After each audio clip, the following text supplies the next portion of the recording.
Basic plugin ডেভেলপমেন্টের এই পার্টে আমরা শর্টকট নিয়ে আলোচনা করব। সো শর্টকট কীভাবে বানাতে হয় এবং এটা কিভাবে কাজ করে।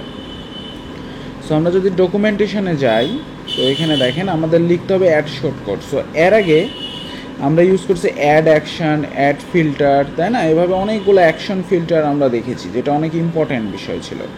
সো এখন শর্টকট বানাতে গেলে সেমভাবে আমাদের লিখতে হবে অ্যাড শর্টকট, দেন শর্টকটের একটা নাম, ঠিক আছে, দেন ফাংশনের নাম। সো আমি সেমভাবে এটুকুন কপি করতেছি, আপনারা লিখবেন, লিখে লিখে করবেন, ঠিক আছে। সো আমরা এখানে শর্টকটের একটা যে কোনো নাম দিতে পারি। মনে করেন আমাদের প্লাগ ইনের নাম তো একটা আছে, তাই না? আমি এখানেও যে কোনো লিখতেছি, এটাই আমাদের একটা শর্টকট বানানো হয়ে গেল।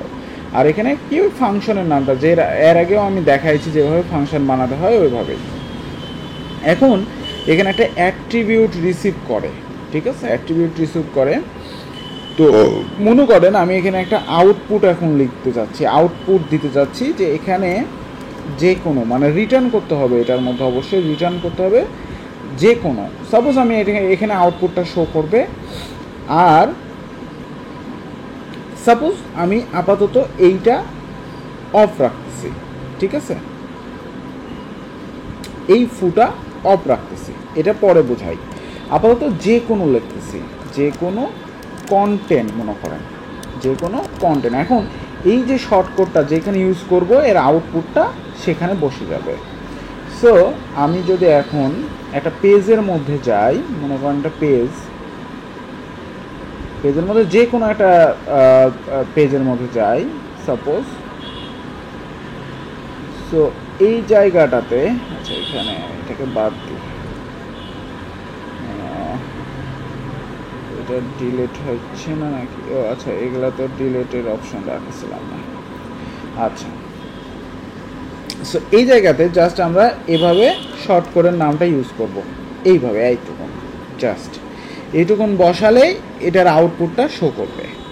সো এবার আমি যদি পেজে যাই, দেখেন যে কোনো কন্টেন্ট বসে গেছে, ঠিক আছে, যে কোনো কন্টেন্ট বসে গেছে। সো এর মধ্যে আমি এখন যাই লিখি, যত বড়ই আমার থাকুক না কেন, জাস্ট আমি কি করলাম, একটু ছোট্ট একটা আমরা শর্টকাট বানালাম, সেই শর্টকাটের মাধ্যমে এর আউটপুটটা শো করাতে পারছি, তাই না? কিভাবে? এখানে জাস্ট এই যে এই ব্র্যাকেটের মাধ্যমে শর্টকাটের নামটা দিয়ে দেবো, তাহলেই হয়ে যাবে।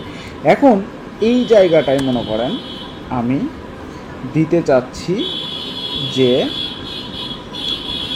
মেন, এরকম লিখবো। লেখার পর মেন লেখার পর এই জায়গায় আমি কিছু কন্টেন্ট অ্যাড করব, কন্টেন্ট, এরকম কন্টেন্ট অ্যাড করব, যে কোনো কন্টেন্ট। এখন এই এই এই কন্টেন্টটা যে শো করতেছে, এই মেন, এইটা আমরা কিভাবে এখানে শো করাবো, আউটপুটে শো করাবো, মানে আমরা এই কন্টেন্টটা এখন ডাইনামিক করতে চাচ্ছি। সো তখনই আমাদের এডিটিআরটা লাগবে, যেটা আমরা নেক্সট পার্টে দেখাচ্ছি, ঠিক আছে।